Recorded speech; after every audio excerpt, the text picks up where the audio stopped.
Hey guys, I'm Sage Valentine and I'm back here to review another episode of Fox's 24 Legacy. This time it's all about season 1, episode number 8, entitled From 7 p.m. to 8 p.m. Events occur in real time. I love saying that.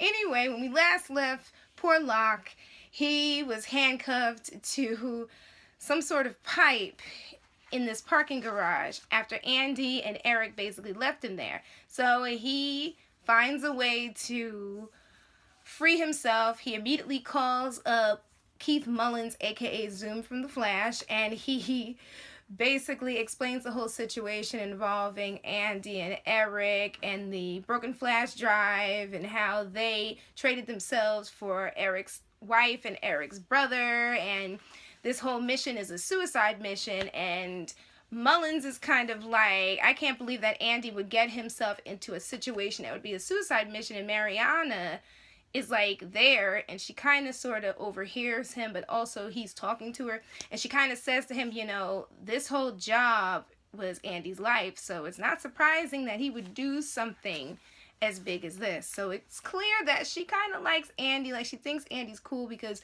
at first it appeared to me like she seemed a little bit shady. I'm still on that shady business as far as Mariana's concerned, but it does seem like she likes him and she does care for him, which is a good thing. Doesn't make her any less shady, but just saying. So Andy's freaking out because he and Eric are tied up in the back of Jadala's van, and Eric is trying to get Andy to calm down, but I completely understand why Andy is freaking out, obviously, because it's a really tense situation. So when Andy and Eric and Jadala and his men make it to the warehouse hideout, Andy is informed that he has to walk this dude through some of those programs that he has on his laptop so that he can fix the flash drive.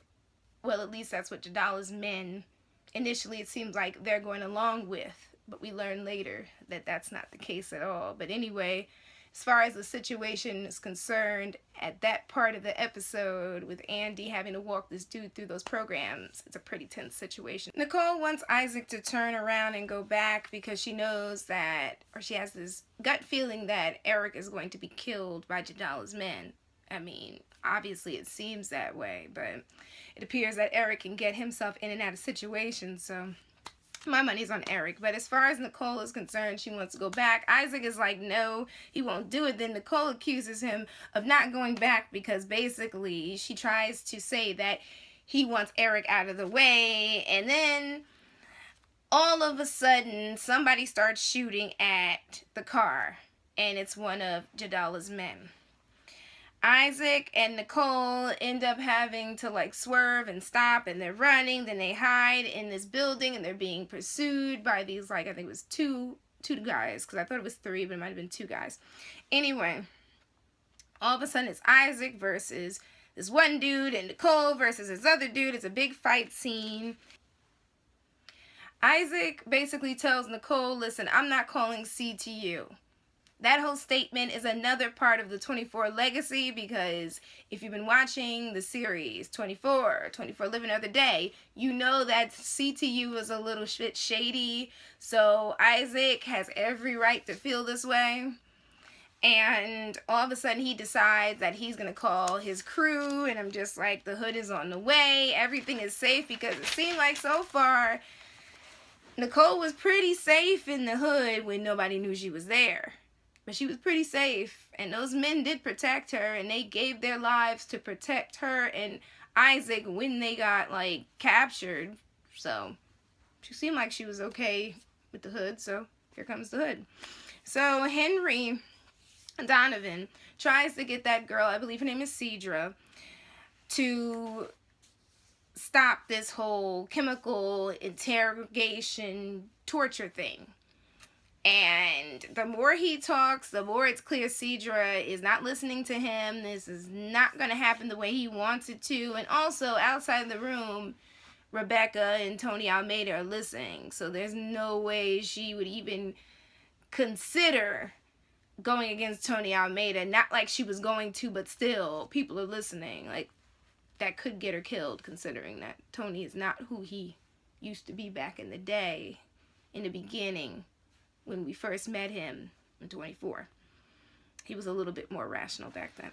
So Rebecca is waiting for her husband, John Donovan, the one that's running for the senator, and also Henry's son, to arrive so they can start this interrogation, because she promised John, like, we're not interrogating Henry until you arrive.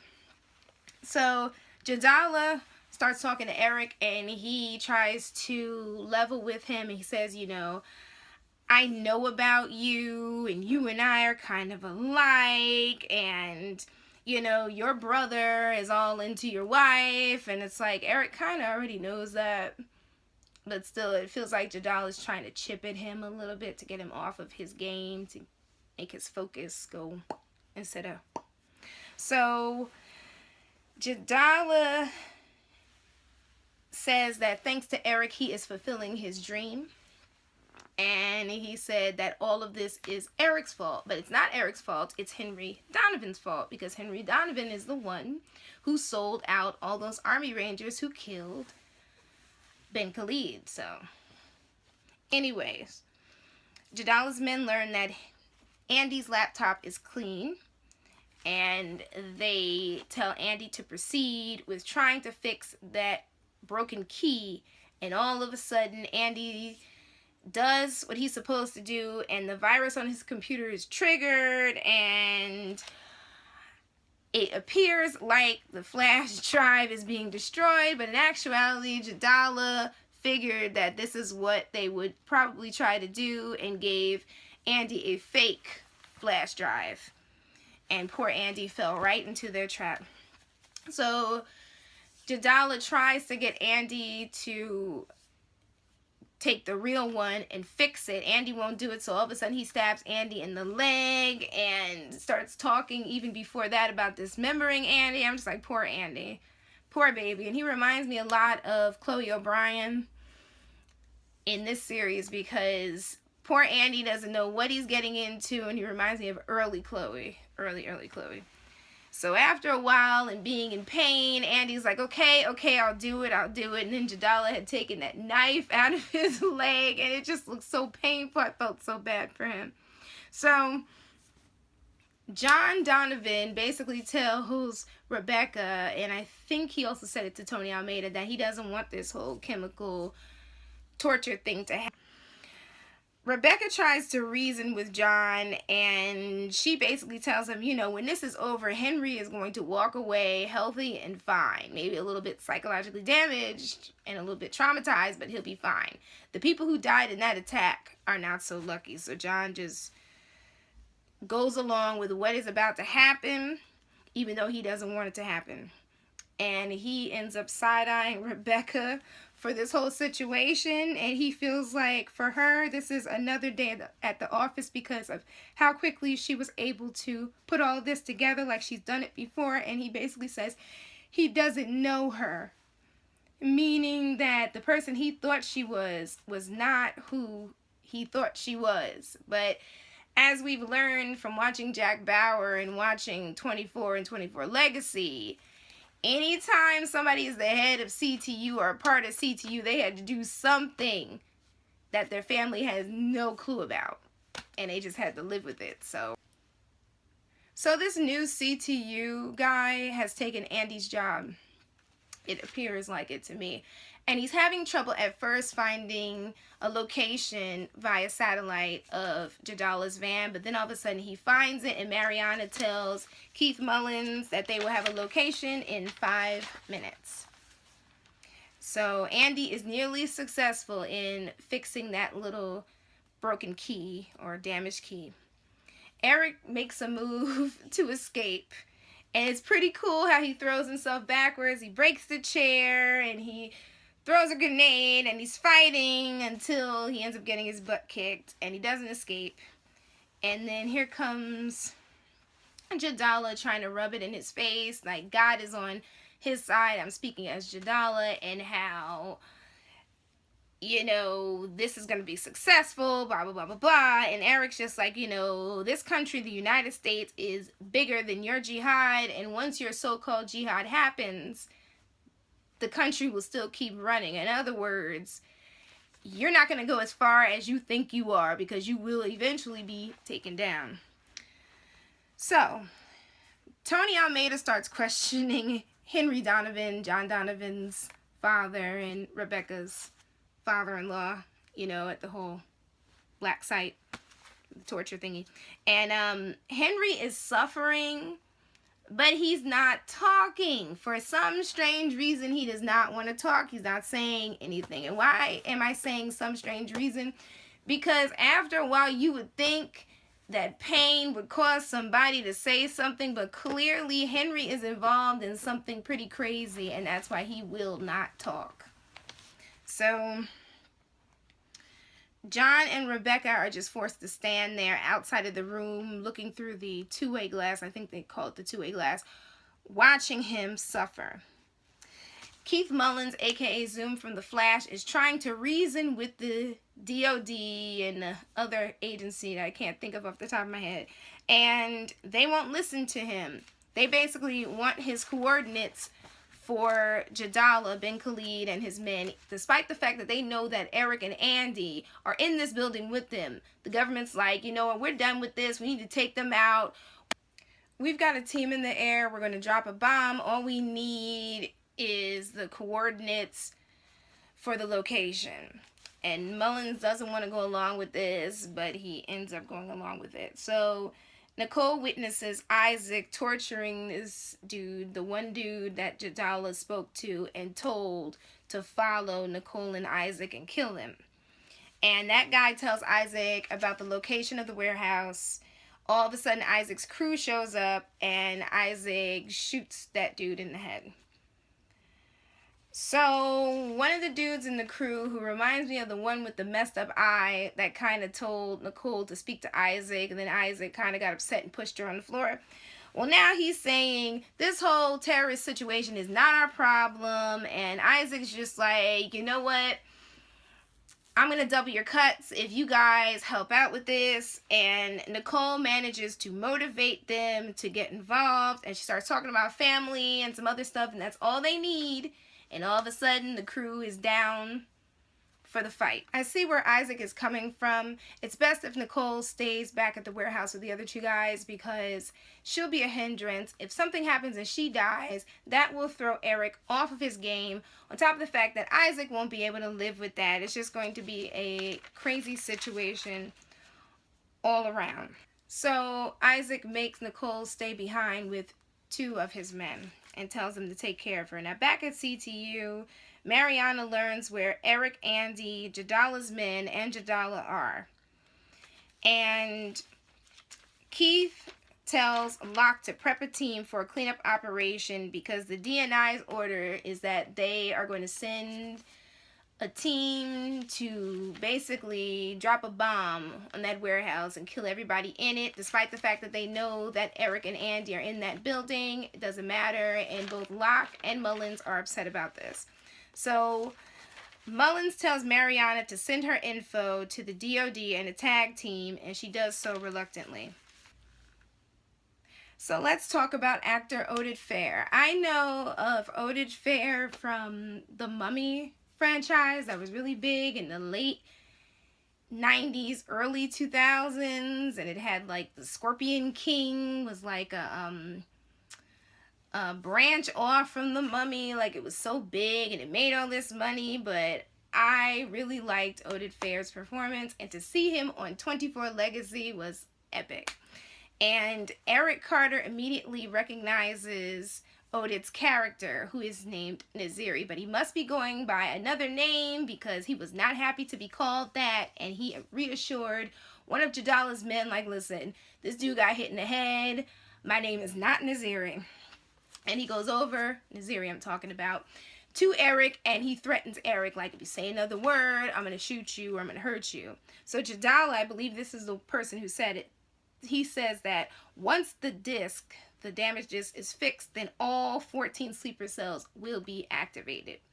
So all of a sudden, Eric figures, if I'm going to die, fine, I'm going to go out fighting. So he starts taunting Jadala. He calls him a psychopath and gets hit in the face and continues to taunt him, trying to get him to kill him when all of a sudden an SUV drives through. I guess that was the storage door, something door. Anyway, drives straight through, and who is it but Isaac's crew?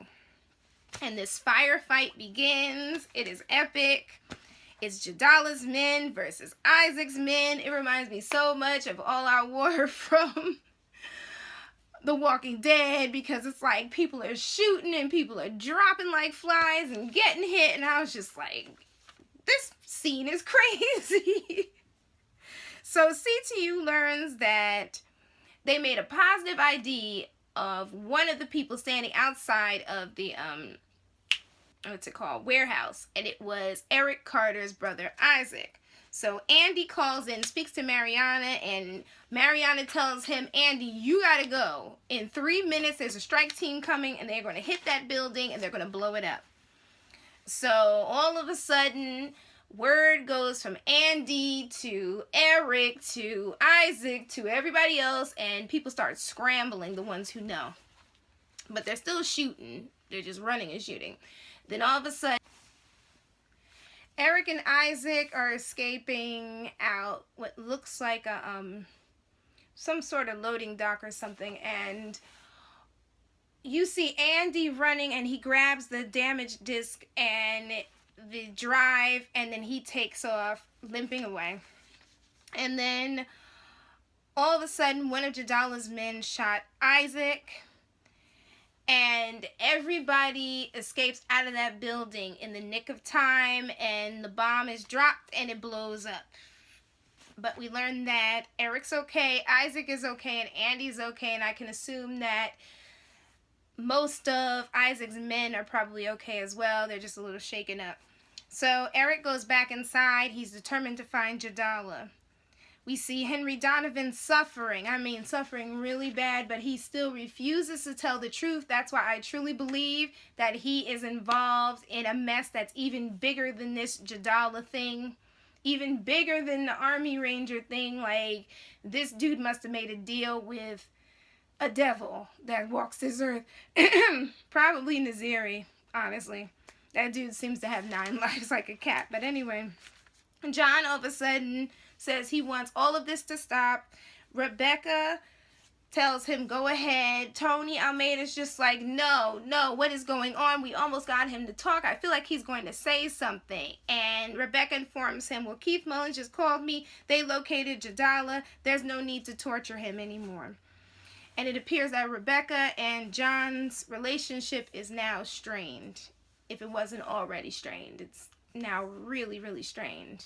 Because he, as he said in this episode, is looking at her differently. And now he's truly learning what she used to do as a CTU director. And I'm just like, I mean, you kind of should have known when you married her that she had to do something shady in the name of freedom and liberty, but I digress. So Eric looks through the rubble. CTU shows up. They find Andy, well, not they, Locke, Andy's boo, finds Andy sitting and chilling out. He's still bleeding, but he's okay. Locke looks so worried, but Andy reveals that he got the little flash drive. Andy tells Locke that Eric ran back inside to go get Jadala, who, and I'm saying Jadala, has a gun, and he starts shooting, and I'm just like, dude, you got banged around in this building. Something probably fell on you, and yet you still want to shoot. Okay, go right ahead. Then all of a sudden, Eric grabs him, because he's kind of pursuing him, and then he's yelling at Jadala, where is Asim Naziri? And either Jadala died or he passed out, but I think he probably passed out from exhaustion and trauma and everything, because it really didn't look like he was dead, in my opinion. So we learn that Eric reveals to Locke that, So Eric reveals to Locke that Asim Naziri is working with Jadala, and Locke was like, are you sure that was Asim Naziri? Like, did you get hit on your head a little too hard? Like, what is going on? And Eric says, you gotta go get him. You know what he is and what he's capable of. Little do they know that standing behind a nearby pillar is Asim Nazari, and he's listening. He heard everything. He knows they're after him, and he makes his escape and jumps down, lands on his feet like a cat, and takes off running. So I predict that tonight's episode is going to be another good one, possibly another crazy one with more explosions, and we're going to learn even more about Asim Nazari, aka Oded Fair. I'm still wondering, where in the heck did Aisha and Jerome go? I will never let that go. I am more than sure that before the season finale, we are going to see them again, because I don't think she's done with just coming after Isaac once and not trying to do it again. So I'm sure she's going to show up at the most inconvenient time. But you guys take care. I will be reviewing tonight's episode this week, and I also have to work on The Walking Dead Season 7, episode number 15. So until next time, you all take care. Love you guys. Bye, guys. Bye.